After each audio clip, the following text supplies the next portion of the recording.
ದೆಹಲಿನಲ್ಲಿರುವಂಥ ಭಾರತದ intelligence bureau ಆಫೀಸ್‌ನಲ್ಲಿ ಒಂದು specific red flag communication alert ಬರುತ್ತೆ.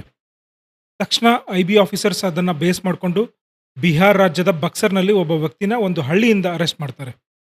ಅವನ ಲ್ಯಾಪ್‌ಟಾಪ್ ಅನ್ನ ಸೀಸ್ ಮಾಡ್ತಾರೆ. ಅವನ ಸುತ್ತಮುತ್ತ ಇದ್ದಂಥ ಎಲ್ಲ ಮೊಬೈಲ್ ಡಿವೈಸಸ್‌ನ ಕೂಡ ಕಾನ್ಫಿಸ್ಕೇಟ್ ಮಾಡ್ತಾರೆ. ನಂತರ ಈ ಅರೆಸ್ಟ್‌ನಿಂದ ಇರುವಂಥ ಒಂದು ಕಂಪ್ಲೀಟ್ ಸ್ಟೋರಿ ಹೊರಬರುತ್ತೆ. ಈ ವ್ಯಕ್ತಿ ಅಂದ್ರೆ ಅಮನ್ ಕುಮಾರ್ ನೇರವಾಗಿ ಅಮೆರಿಕದ ಸೆಂಟ್ರಲ್ ಇಂಟೆಲಿಜೆನ್ಸ್ ಏಜೆನ್ಸಿ ವೆಬ್‌ಸೈಟ್‌ಗೆ ಹೋಗಿ ಅಲ್ಲಿ ಒಂದು ಫಾರ್ಮ್‌ನ ಫಿಲ್ ಮಾಡಿ ಸಿಐಎ ಬಳಿ ಒಂದು ದೊಡ್ಡ ಅಮೌಂಟ್‌ನ ಡಿಮ್ಯಾಂಡ್ ಮಾಡ್ತಾನೆ. ಈ ಹಣಕ್ಕೆ ಬದಲಾಗಿ ಅವನು ಹೇಳ್ತಾನೆ, "ನನ್ನ ಬಳಿ ಸಾಲಿಡ್ ಇನ್ಫಾರ್ಮೇಷನ್ ಇದೆ.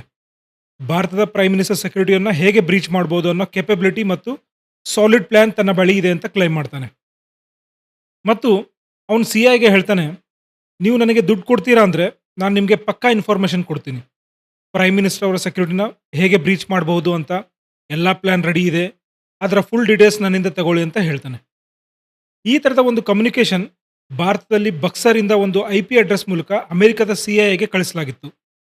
ಆ ಸಮಯದಲ್ಲಿ ಭಾರತದ ಸಿಗ್ನಲ್ ಇಂಟೆಲಿಜೆನ್ಸ್ ಕೇಪಬಿಲಿಟೀಸ್, ವಿಶೇಷವಾಗಿ ಇಂಟೆಲಿಜೆನ್ಸ್ ಬ್ಯೂರೋ ಮತ್ತು ರಿಸರ್ಚ್ ಅಂಡ್ ಅನಾಲಿಸಿಸ್ ವಿಂಗ್ ಹತ್ತಿರ ಇದ್ದಂಥ ಕೇಪಬಿಲಿಟೀಸ್, ಇವರು ಈ ಕಮ್ಯುನಿಕೇಷನ್ ಅನ್ನ ತಕ್ಷಣ ಟ್ರೇಸ್ ಮಾಡಿ ರೆಡ್ ಫ್ಲಾಗ್ ಅಲರ್ಟ್ ಕ್ರಿಯೇಟ್ ಮಾಡ್ತಾರೆ.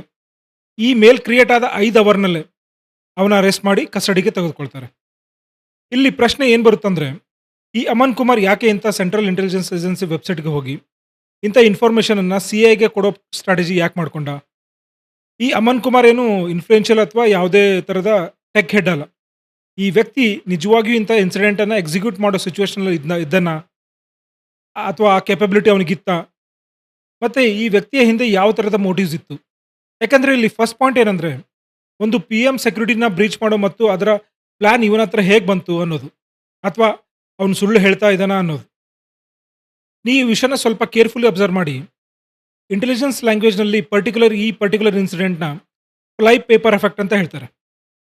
ಫ್ಲೈ ಪೇಪರ್ ಎಫೆಕ್ಟ್ ಅಂದ್ರೆ, ಒಂದು ದೇಶದ ಇಂಟೆಲಿಜೆನ್ಸ್ ಏಜೆನ್ಸಿ ಡೆಲಿಬ್ರೇಟ್ ಆಗಿ ಒಂದು ಈಸಿ ಟು ಅಕ್ಸೆಸ್ ವೆಬ್‌ಸೈಟ್‌ನ ಕ್ರಿಯೇಟ್ ಮಾಡುತ್ತೆ. ಉದಾಹರಣೆಗೆ ಅಮೆರಿಕದ ಸಿಐಎಗೆ ಒಂದು ವೆಬ್‌ಸೈಟ್ ಇದೆ. ಆ ಸಿಐಎ ವೆಬ್‌ಸೈಟ್ ಮೇಲೆ ಒಂದು ಕಾಂಟ್ಯಾಕ್ಟ್ ಫಾರ್ಮ್‌ನ ಕ್ರಿಯೇಟ್ ಮಾಡ್ತಾರೆ. ಇದು ತುಂಬಾ ಸಿಂಪಲ್ ವೆಬ್‌ಸೈಟ್. ಈ ಇದರಲ್ಲಿ ಏನಾಗುತ್ತಂದ್ರೆ, ಪ್ರಪಂಚದಲ್ಲಿರೋ ಯಾರೇ ಒಬ್ಬ ಸಾಮಾನ್ಯ ವ್ಯಕ್ತಿ ಆದ್ರೂ ಸಿಐಎ ಜೊತೆಗೆ ಕಾಂಟ್ಯಾಕ್ಟ್ ಮಾಡ್ಬೋದು. ನನ್ನ ಬಳಿ ಸಾಲಿಡ್ ಇನ್ಫಾರ್ಮೇಷನ್ ಇದೆ ಅಂತ ಹೇಳಿ ಸಿಐನ ಕಾಂಟ್ಯಾಕ್ಟ್ ಮಾಡ್ಬೋದು. ಈ ಕಾನ್ಸೆಪ್ಟ್‌ಗೆ ನಾವು ಫ್ಲೈ ಪೇಪರ್ ಎಫೆಕ್ಟ್ ಅಂತ ಹೇಳ್ತೇವೆ. ಇಲ್ಲಿ ಇಂಟೆಲಿಜೆನ್ಸ್ ಏಜೆನ್ಸಿ ಈ ಅಮನ್ ಕುಮಾರ್ ತರದ ವ್ಯಕ್ತಿಗಳನ್ನ ಅಟ್ರಾಕ್ಟ್ ಮಾಡ್ತಾರೆ ಮತ್ತು ನಂತರ ಅವರನ್ನ ಟ್ರ್ಯಾಪ್ ಮಾಡ್ತಾರೆ. ನೆಕ್ಸ್ಟ್ ಅವರಿಂದ ತಮಗೆ ಬೇಕಾಗಿರೋ ಇನ್ಫಾರ್ಮೇಷನ್ ತಗೊಂಡು ಒಂದು ಅಸೆಟ್ ಆಗಿ ಕ್ರಿಯೇಟ್ ಮಾಡ್ತಾರೆ. ಅದು ಎನಿಮಿ ಕಂಟ್ರಿಲಿ. ಮತ್ತೆ ಮನ್ಸ್ ಬಂದ ಹಾಗೆ ಆ ಅಸೆಟ್ ಮೇಲೆ ದುಡ್ಡನ್ನ ಖರ್ಚು ಮಾಡ್ತಾರೆ. ಬಟ್ ಯಾವಾಗ ಆ ಅಸೆಟ್ ಒಂದು ಥ್ರೆಟ್ ಅಂತ ಅನ್ಸುತ್ತೋ, ನೆಕ್ಸ್ಟ್ ಮೊಮೆಂಟ್‌ನಲ್ಲಿ ಆ ಅಸೆಟ್‌ನ ಈ ಭೂಮಿ ಮೇಲೆ ಇರೋಕ್ ಬಿಡಲ್ಲ. ಇವತ್ತು ನೋಡಿ, ಈ ಅಮನ್ ಕುಮಾರ್ ತರದ ಮೆಂಟಲಿ ಡಿಸ್ಟರ್ಬ್ ವ್ಯಕ್ತಿಗಳನ್ನ ಹಿಡಿಯೋದು ಇಂಟೆಲಿಜೆನ್ಸ್ ಏಜೆನ್ಸಿಗೆ ಮೊದಲಿಗಿಂತ ಇವಾಗ ಸ್ವಲ್ಪ ಈಸಿನೇ ಆಗಿದೆ. ಯಾಕಂದ್ರೆ ಈ ಸಿಂಪಲ್ ವಿಷಯನ ಅರ್ಥ ಮಾಡ್ಕೊಳ್ಳಿ. ಭಾರತದೊಳಗೆ ಯಾರಾದರೂ ಸಿಎ ಅಸೆಟ್ ಕವರ್ಟ್ ಆಪರೇಷನ್ ಅಲ್ಲೇ ಆಗಲಿ ಅಥವಾ ಇನಿಷಿಯಲ್ ಕಮ್ಯುನಿಕೇಷನ್ ಆಗ್ತಾ ಇದೆ ಅಂದ್ರೆ, ಆ ವ್ಯಕ್ತಿ ಯಾವತ್ತೂ ಕೂಡ ಓಪನ್ ಆಕ್ಸೆಸ್ ಐಪಿ ಅಡ್ರೆಸ್‌ನ ಬಳಸೋದಿಲ್ಲ. ಇಲ್ಲಿ ಅಮನ್ ಕುಮಾರ್ ವಿಷಯದಲ್ಲಿ ಏನಾಯ್ತಂದ್ರೆ, ಭಾರತದ ಇಂಟೆಲಿಜೆನ್ಸ್ ಬ್ಯೂರೋ ಐಬಿ ಮತ್ತು ರಾ ಅಧಿಕಾರಿಗಳು ಈ ವ್ಯಕ್ತಿಯನ್ನ ಇಂಟ್ರೋಗೇಷನ್ ಮಾಡ್ಬೇಕಾದ್ರೆ ಒಂದು ವಿಷಯ ಕ್ಲಿಯರ್ ಆಯ್ತು. ಅಮನ್ ಕುಮಾರ್ ಅನ್ನೋನು ಒಂದು ಲೋನ್ ವುಲ್ಫ್ ಡಿಜಿಟಲ್ ವಾರಿಯರ್ ಆಗಬೇಕು ಅಂತ ಟ್ರೈ ಮಾಡ್ತಾ ಇದ್ದ. ಅಂದ್ರೆ ಒಂದು fame ಮನಿಗೋಸ್ಕರ jungle May shingle share ಅನ್ನೋ ತರ ಹೊರಟಿದ್ದ. ದೊಡ್ಡ ಹ್ಯಾಕರ್ ಆಗ್ತೀನಿ ಅಂತ ಇವನ್ ಮನಸ್ಸಿನಲ್ಲಿತ್ತು. ಸೆಕೆಂಡ್, ಅವನು ಸಬ್ಮಿಟ್ ಮಾಡಿದ ಇಮೇಲ್ ಮತ್ತು ಅಲ್ಲಿ ಟೈಪ್ ಮಾಡಿದಂಥ ಇನ್ಫಾರ್ಮೇಷನ್ ಮತ್ತು ಅದರ ಕೆಲ ಲೈನ್ಸ್‌ನ ನೋಡಿದ್ರೆ ಒಂದು ವಿಷಯ ಕ್ಲಿಯರ್ ಆಗುತ್ತೆ. ಅವನು ಯಾವ ಐಡಿಯಾಲಜಿಯಿಂದ ಇನ್ಸ್ಪೈರ್ ಆಗಿ ಇದನ್ನೆಲ್ಲ ಮಾಡಿದ್ದ ಅಂತ. ಅವನ ಮೋಟಿವ್ ಸಿಂಪಲ್ ಆಗಿತ್ತು. ಅವನಿಗೆ ದುಡ್ಡು ಬೇಕಿತ್ತು. ಮನಿ ಇನ್ ಡಾಲರ್ಸ್ ಮಾತ್ರ. ಮತ್ತೆ ಇವತ್ತಿನ ಟೈಮ್‌ನಲ್ಲಿ ನೋಡಿದ್ರೆ ತುಂಬಾ ಇಂಟೆಲಿಜೆನ್ಸ್ ಅಸೆಟ್ಸ್ ಹಾನೆಸ್ಟ್ಲಿ ಹೇಳ್ಬೇಕಂದ್ರೆ ದುಡ್ಡಿಗಾಗಿ ಕೆಲಸ ಮಾಡ್ತಾರೆ. ಇನ್‌ಫ್ಯಾಕ್ಟ್ ಇಂಟೆಲಿಜೆನ್ಸ್ ಏಜೆನ್ಸಿ ಲ್ಯಾಂಗ್ವೇಜ್‌ನಲ್ಲಿ ಇದನ್ನ ನಾವು ಮೈಸ್ ಎಫೆಕ್ಟ್ ಅಂತ ಹೇಳ್ತೇವೆ. ಅದರಲ್ಲಿ ಮನಿ ಒಂದು ಮೇಜರ್ ಫ್ಯಾಕ್ಟರ್. ಈಗೋ ಕೂಡ ತುಂಬಾ ಇಂಪಾರ್ಟೆಂಟ್ ಫ್ಯಾಕ್ಟರ್ ಆಗುತ್ತೆ ಇಲ್ಲಿ. ಇಲ್ಲಿ ಅಮನ್ ಕುಮಾರ್ ಕೇಸ್‌ನಲ್ಲಿ ಅವನ ಪಾಸ್ಟ್ ಹಿಸ್ಟರಿನ ಸ್ಟಡಿ ಮಾಡಿದಾಗ ಇನ್ನೊಂದು ಇಂಟ್ರೆಸ್ಟಿಂಗ್ ಪಾಯಿಂಟ್ ಹೊರಬರುತ್ತೆ. ಆ ವ್ಯಕ್ತಿಯ ಈಗೋ ತುಂಬಾ ಹೈ. ಯಾಕಂದ್ರೆ ಕೆಲವು ವರ್ಷಗಳ ಹಿಂದೆ ಅವನು ಕೋಲ್ಕತ್ತಾದ ನೇತಾಜಿ ಸುಭಾಷ್ ಚಂದ್ರ ಬೋಸ್ ಇಂಟರ್ನ್ಯಾಷನಲ್ ಏರ್‌ಪೋರ್ಟ್‌ಗೆ ಒಂದು ಫೇಕ್ ಬಾಂಬ್ ಥ್ರೆಟ್‌ನ ಕೊಟ್ಟಿದ್ದ. ನಾನು ಇದನ್ನ ಬಾಂಬ್ ಬ್ಲಾಸ್ಟ್ ಹಾಕಿ ಉಡಾಯಿಸ್ತೀನಿ ಅಂತ.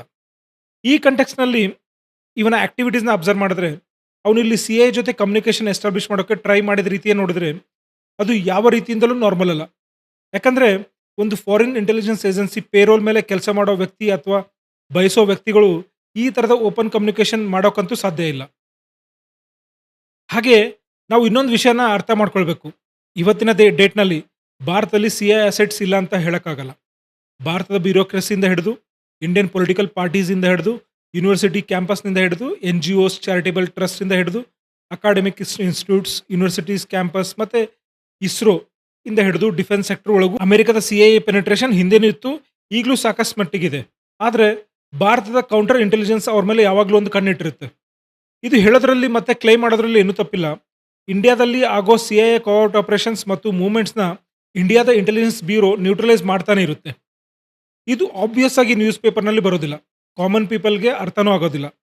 ಕೆಲವು ಇಂಡಿಯನ್ ಫೀಲ್ಡ್ ಏಜೆಂಟ್ಸ್‌ಗಳು ತಮ್ಮ ವೈಯಕ್ತಿಕ ಜೀವನ, ತಮ್ಮ ಕುಟುಂಬದ ಸಂತೋಷನ ದೇಶಕ್ಕೋಸ್ಕರ ತ್ಯಾಗ ಮಾಡ್ತಾರೆ. ಮತ್ತೆ ಈ ಫೀಲ್ಡ್ ಏಜೆಂಟ್ಸ್ ಬೇಸಿಕಲಿ ಮತ್ತೆ ಪಬ್ಲಿಕಲಿ ಆಗಲಿ ಅಥವಾ ಇಂಡೈರೆಕ್ಟ್ ಆಗಿ ತಮ್ಮನ್ನ ತಾವು ಸೆಲ್ಫ್ ಬೂಸ್ಟ್ ಮಾಡೋದಿಲ್ಲ. ಅಥವಾ ಸಮಾಜದ ಮುಂದೆ ತಮ್ಮ ಇರುವಿಕೆಯನ್ನು ತೋರಿಸೋದಿಲ್ಲ. ಒಂಥರ ಎಲೆಮರೆಕಾಯಿ ಹಾಗೆ ಜೀವನ ನಡೆಸ್ತಾರೆ. ಆದ್ರೆ ಇಲ್ಲಿ ಮೋಸ್ಟ್ ಇಂಪಾರ್ಟೆಂಟ್ ಪಾಯಿಂಟ್ ಏನಂದ್ರೆ, ಈ ವ್ಯಕ್ತಿ ಅಮನ್ ಕುಮಾರ್ ಇಲ್ಲಿ ಯಾವ ರೀತಿಯಲ್ಲಿ ಅರೆಸ್ಟ್ ಆಗಿದ್ದಾನೆ ಅನ್ನೋದು. ಈ ಅರೆಸ್ಟ್ ಇಂದ ಒಂದು ಮ್ಯಾಟರ್ ಡೆಫಿನೆಟ್ ಆಗಿ ಕ್ಲಿಯರ್ ಆಗುತ್ತೆ. ಇವನ ಮೇನ್ ಉದ್ದೇಶ ಏನಾಗಿತ್ತು ಅಂದ್ರೆ, ಒಂದು ಲೋ ಲೆವೆಲ್ ಡಿಜಿಟಲ್ ನ್ಯೂಸೆನ್ಸ್ ನ ಕ್ರಿಯೇಟ್ ಮಾಡಬೇಕು ಅಂತ. ಸೆಕೆಂಡ್ ಪಾಯಿಂಟ್ ಏನಂದ್ರೆ, ಇವನ ಯೂನಿಲ್ಯಾಟ್ರಲ್ ಔಟ್ರೀಚ್ ಅಂದ್ರೆ ಇವನ ಡಿಜಿಟಲ್ ಮೀಡಿಯಂನ ಯೂಸ್ ಮಾಡಿ ಒಂದು ಡಿಜಿಟಲ್ ಫುಟ್ ಪ್ರಿಂಟ್ ನ ಬಿಟ್ಟು ಹೋಗೋಕ್ಕೆ ಟ್ರೈ ಮಾಡ್ತಾ ಇದ್ದ. ಈ ಡಿಜಿಟಲ್ ಫುಟ್ ಪ್ರಿಂಟ್ ನೋಡಿದ್ರೆ ಇನ್ನೊಂದು ವಿಷಯ ಕ್ಲಿಯರ್ ಆಗುತ್ತೆ, ಇವನು ಯಾವ ಟ್ರೈನ್ ಪರ್ಸನ್ ಅಥವಾ ಹ್ಯಾಕರ್ ಆಗಿರಲಿಲ್ಲ. ಬಟ್ ಇಲ್ಲಿ ಇಂಪಾರ್ಟೆಂಟ್ ಆಗೋದೇನೆಂದ್ರೆ, ಇವನ ಇಂಟೆನ್ಷನ್ಸ್ ಮತ್ತೆ ಥ್ರೆಟ್ ಪರ್ಸೆಂಟೇಜ್ ಲೋ ಇದ್ರೂ ಕೂಡ ಅವನನ್ನ ನ್ಯೂಟ್ರಲೈಸ್ ಮಾಡೋದಕ್ಕೆ ಇಂಟೆಲಿಜೆನ್ಸ್ ಏಜೆನ್ಸೀಸ್ ಯಾಕೆ ಅಷ್ಟು ಬೇಗ ವಿತಿನ್ 5 ಅವರ್ಸ್ನಲ್ಲೇ ಇವನನ್ನ ಅರೆಸ್ಟ್ ಮಾಡಿದ್ರು ಅನ್ನೋದು, ಅದು really very important thing to observe. ಆದರೆ ಇಲ್ಲಿ ನಮ್ಮ ಸೆಕ್ಯೂರಿಟಿ ಏಜೆನ್ಸೀಸ್ ಒಂದು ಪಾಯಿಂಟ್ ಮೇಲೆ ಅವನನ್ನ ತುಂಬಾ ಕೇರ್ಫುಲ್ ಆಗಿ ಇಂಟ್ರೋಗೇಷನ್ ಮಾಡ್ತಾ ಇದ್ದಾರೆ. ಆ ವ್ಯಕ್ತಿಗೆ ಏನಾದರೂ ಥರ್ಡ್ ಪಾರ್ಟಿ ಹ್ಯಾಂಡ್ಲರ್ ಇದ್ನಾ ಇಲ್ವಾ ಅನ್ನೋದನ್ನ ಕ್ಲಿಯರ್ ಮಾಡಬೇಕು ಫಸ್ಟ್. ಯಾಕಂದ್ರೆ ಒಂದ್ಸಾರಿ ಪ್ರಾಪರ್ಲಿ ಅರ್ಥ ಮಾಡ್ಕೊಳ್ಳಿ, ಭಾರತದ ಫಾರಿನ್ ಸೆಕ್ರೆಟರಿ ವಿಕ್ರಮ್ ಮಿಸ್ರಿ ಈಗ ಈ ಮೊಮೆಂಟ್ನಲ್ಲಿ ಅವರು ಅಮೆರಿಕದ ಒಂದು ವಿಸಿಟ್ನಲ್ಲಿದ್ದಾರೆ, ಒಂದು ಸೀಕ್ರೆಟ್ ವಿಸಿಟ್ನಲ್ಲಿದ್ದಾರೆ. ಇಲ್ಲಿ ಒಂದು ಹೈ ಪ್ರೊಬಬಿಲಿಟಿ ಇದೆ ನಮ್ಮ ಇಂಟೆಲಿಜೆನ್ಸ್ ಏಜೆನ್ಸೀಸ್ ಇಂಟ್ರೋಗೇಷನ್ ಟೈಮ್ನಲ್ಲಿ ಏನು ಎಕ್ಸ್ಪ್ಲೋರ್ ಮಾಡ್ತಾರೆ ಅಂದರೆ, ಈ ವ್ಯಕ್ತಿನ ಯಾವುದಾದ್ರೂ ಥರ್ಡ್ ಪಾರ್ಟಿ ಕಂಟ್ರಿ ಪ್ರೊವೋಕ್ ಮಾಡಿದೆಯಾ ಇಲ್ಲ ಅಂತ, ಅಥವಾ ಯಾವುದಾದ್ರೂ ಹ್ಯಾಂಡ್ಲರ್ ಮೂಲಕ ಥರ್ಡ್ ಪಾರ್ಟಿ ಕಂಟ್ರಿ ಇವನ ಜೊತೆ ಕಾಂಟ್ಯಾಕ್ಟ್ನಲ್ಲಿ ಇತ್ತಾ ಇಲ್ಲ ಅನ್ನೋ ಆ್ಯಂಗಲ್ನಲ್ಲಿ ಚೆಕ್ ಮಾಡ್ತಾರೆ. ಯಾಕಂದರೆ ಟೈಮಿಂಗ್ ಕೂಡ ನೋಡಿದರೆ ಇಂಥ ಇಮೇಲ್ಸ್ ಅಥವಾ ಇಂಥ ಕಮ್ಯುನಿಕೇಷನನ್ನು ಸೆಂಟ್ರಲ್ ಇಂಟೆಲಿಜೆನ್ಸ್ ಏಜೆನ್ಸಿ ಸಿಐ ಜೊತೆ ಕಾಂಟ್ಯಾಕ್ಟ್ ಮಾಡೋಕ್ಕೆ ಯೂಸ್ ಮಾಡ್ತಾರೆ ಅಂದರೆ, ಅದು ಕೂಡ ಈ ಟೈಮ್ನಲ್ಲಿ ಭಾರತದ ಫಾರಿನ್ ಸೆಕ್ರೆಟರಿ ಅಮೆರಿಕದಲ್ಲಿ ಅನ್ಅಫಿಷಿಯಲ್ ಟೂರ್ ಮೇಲೆ ಇದ್ದಾಗ. ಇದು ಸಿಂಪಲ್ ಕೋಇನ್ಸಿಡೆನ್ಸ್ ಅಂತ ಹೇಳಿ ಇಗ್ನೋರ್ ಮಾಡೋಕೆ ಆಗೋದಿಲ್ಲ. ಯಾಕಂದರೆ ಈ ಥರದ ಆಕ್ಟಿವಿಟೀಸ್ಗೆ ಕುಮ್ಮಕ್ ಕೊಡೋದ್ರಿಂದ ಅದರ ಪರಿಣಾಮ ಭಾರತ ಮತ್ತು ಅಮೆರಿಕದ ರಿಲೇಷನ್ಸ್ ಮೇಲೆ ಬೀಳ್ಬೋದು. ಒಂದು ತುಂಬ ಹೈ ಪ್ರೊಬಬಿಲಿಟಿ ಇದೆ ಇಲ್ಲಿ. ಈ ಇನ್ವೆಸ್ಟಿಗೇಷನ್ ಏನು ಹೇಳುತ್ತಂದ್ರೆ, ಮೇ ಬಿ ಇದರ ಹಿಂದೆ ಪಾಕಿಸ್ತಾನ ಅಥವಾ ಇನ್ನೊಂದು ಕಂಟ್ರಿ ಕೂಡ ಇನ್ನೊಂದು ಕಂಟ್ರಿಯ ಕೈವಾಡ ಕೂಡ ಇರ್ಬೋದು ಅಂತ. ಯಾಕಂದರೆ ಪಾಕಿಸ್ತಾನ ಈ ಮೊಮೆಂಟ್ನಲ್ಲಿ ಯೋಚಿಸಿ ನೋಡಿ, ಇಡೀ ವರ್ಲ್ಡ್ ಒಳಗೆ ತನ್ನನ್ನು ತಾನು ಒಂದು ಪೀಸ್ ಮಾಡೆಲ್ ಅಥವಾ ಶಾಂತಿ ದೂತ ಅಂತ ಪ್ರೆಸೆಂಟ್ ಮಾಡೋಕ್ಕೆ ಟ್ರೈ ಮಾಡ್ತಾ ಇದೆ. ನಾನು ಕೂಡ ಪೀಸ್ ಟಾಕ್ಸ್ ಮಾಡಬಲ್ಲೆ ಅಂತ ತೋರಿಸ್ಕೊಳ್ತಾ ಇದೆ. ಇದರಿಂದಾಗಿ ಒಂದು ವಿಷಯ ಆಬ್ವಿಯಸ್ಲಿ ಕ್ಲಿಯರ್ ಆಗಿದೆ, ಭಾರತದ ಈ ಪರ್ಟಿಕ್ಯುಲರ್ ಮೊಮೆಂಟ್ನಲ್ಲಿ ಎಸ್ಪೆಷಲಿ ಅಮೆರಿಕ ಜೊತೆ ಇರುವಂಥ ರಿಲೇಷನ್ಸ್ನ ಡ್ಯಾಮೇಜ್ ಮಾಡ್ಬೋದು, ಹಾಳು ಮಾಡ್ಬೋದು ಅನ್ನೋ ಪ್ರಯತ್ನ ಡೆಫಿನೆಟ್ಲಿ ಆಗೇ ಆಗುತ್ತೆ ಅನ್ನೋದು. ಆದರೆ ಇಲ್ಲಿ ಇನ್ನೊಂದು ಹುಟ್ಟೋ ಪ್ರಶ್ನೆ ಏನಂದರೆ, ಈ ಎಂಟೈರ್ ಮ್ಯಾಟರ್ನ ಇಂಟ್ರಾಗೇಷನ್ ಮತ್ತು ಇನ್ವೆಸ್ಟಿಗೇಷನ್ ಮೂಲಕ ಕ್ಲಿಯರ್ ಆಗೋದೇನೆಂದರೆ, ಇಲ್ಲಿ ಈ ಪರ್ಟಿಕ್ಯುಲರ್ ಇನ್ಸಿಡೆಂಟ್ ಹಿಂದೆ ಆ್ಯಕ್ಚುಯಲ್ ಇಂಟೆನ್ಷನ್ ಏನಿತ್ತು ಅನ್ನೋದು. ಆದರೆ ಇಲ್ಲಿ ಇನ್ನೊಂದು ಚಿಂತಾಜನಕ ವಿಷಯ ಏನಂದರೆ, ಇವತ್ತು ಈ ಡಿಜಿಟಲ್ ಎರಾನಲ್ಲಿ ಈ ಡಿಜಿಟಲ್ ಸ್ಪೇಸ್ ಒಳಗೆ ಎಷ್ಟು ಈಸಿಯಾಗಿ ಬಿಟ್ಟಿದೆ ಅಂದರೆ, ಯಾವ ವ್ಯಕ್ತಿ ಬೇಕಾದರೂ ಈ ಥರದ ಫೇಕ್ ಅಥವಾ ರಿಯಲ್ ಥ್ರೆಟ್ನ ಕೊಡ್ಬೋದು ಅನ್ನೋದು. ಹಾಗೆ ಭಾರತ ಒಳಗೆ ಈ ರೀತಿಯಾಗಿ ದೊಡ್ಡ ದೊಡ್ಡ ಲೀಡರ್ಸ್ಗೆ ಈ ರೀತಿಯ ಬ್ಲ್ಯಾಕ್ ಮೇಲ್ ಮತ್ತು ಥ್ರೆಟ್ನಿಂಗ್ ಕಾಲ್ಸ್ ಮಾಡೋದು ಮತ್ತು ಒಂದು ರೀತಿಯ ಭಯದ ವಾತಾವರಣ ಸೃಷ್ಟಿ ಮಾಡೋದು ತುಂಬ ಈಸಿ ಆಗಿಬಿಟ್ಟಿದೆ. ಈ ಪರ್ಟಿಕ್ಯುಲರ್ ಇನ್ಸಿಡೆಂಟಲ್ಲಿ ನಿಜವಾದ ಕಾರಣ ಏನು, ಅಮನ್ ಕುಮಾರ್ನ ನಿಜವಾದ ಉದ್ದೇಶ ಏನಾಗಿತ್ತು ಅನ್ನೋದು ಇನ್ವೆಸ್ಟಿಗೇಷನ್ ಮೂಲಕ ಹೊರಗೆ ಬಂದೇ ಬರುತ್ತೆ. ಆದರೆ ಜನಸಾಮಾನ್ಯರಿಗೆ ಇದರ ಉತ್ತರ ಸಿಗಲ್ಲ. ಆದರೆ ಇಲ್ಲಿ ಒಂದು ಪಾಯಿಂಟ್ ಆಲ್ಮೋಸ್ಟ್ ಕ್ಲಿಯರ್ ಆಗ್ತಾ ಇದೆ, ಇಲ್ಲಿ ಥರ್ಡ್ ಪಾರ್ಟಿ ಹ್ಯಾಂಡ್ಲರ್ ಇರೋ ಪಾಸಿಬಿಲಿಟಿ ತುಂಬಾನೇ ಹೆಚ್ಚಾಗಿದೆ. ಮುಂದಿನ ದಿನಗಳಲ್ಲಿ ನಿಮಗೆ ಗೊತ್ತಾಗುತ್ತೆ. ಮತ್ತೆ ಮುಂದಿನ ವಿಡಿಯೋದಲ್ಲಿ ಸಿಗೋಣ. ಧನ್ಯವಾದಗಳು. ಈ ವಿಡಿಯೋ ನಿಮಗೆ ಇಷ್ಟ ಆದರೆ ತಪ್ಪದೇ ಲೈಕ್ ಮಾಡಿ, ನಿಮ್ಮ ಸ್ನೇಹಿತರ ಜೊತೆ ಶೇರ್ ಮಾಡಿ, ಅವರಿಗೆ ಕೂಡ ಈ ಮಾಹಿತಿ ತಲುಪಲಿ. ನಮ್ಮ ಚಾನಲ್ಗೆ ಇನ್ನೂ ಸಬ್ಸ್ಕ್ರೈಬ್ ಮಾಡಿಲ್ಲ ಅಂದರೆ ಈಗಲೇ ಸಬ್ಸ್ಕ್ರೈಬ್ ಮಾಡಿ, ಬೆಲ್ ಐಕನ್ ಒತ್ತಿ ಹೊಸ ಹೊಸ ವಿಡಿಯೋಗಳ ಅಪ್ಡೇಟ್ ತಕ್ಷಣ ಪಡೆಯಿರಿ. ನಿಮ್ಮ ಅಭಿಪ್ರಾಯಗಳು ಏನು ಅನ್ನೋದನ್ನ ಕಮೆಂಟ್ನಲ್ಲಿ ತಪ್ಪದೇ ಬರೆಯಿರಿ. ನಿಮ್ಮ ಪ್ರತಿಯೊಂದು ಕಮೆಂಟ್ ನಮಗೆ ಬಹಳ ಮುಖ್ಯ.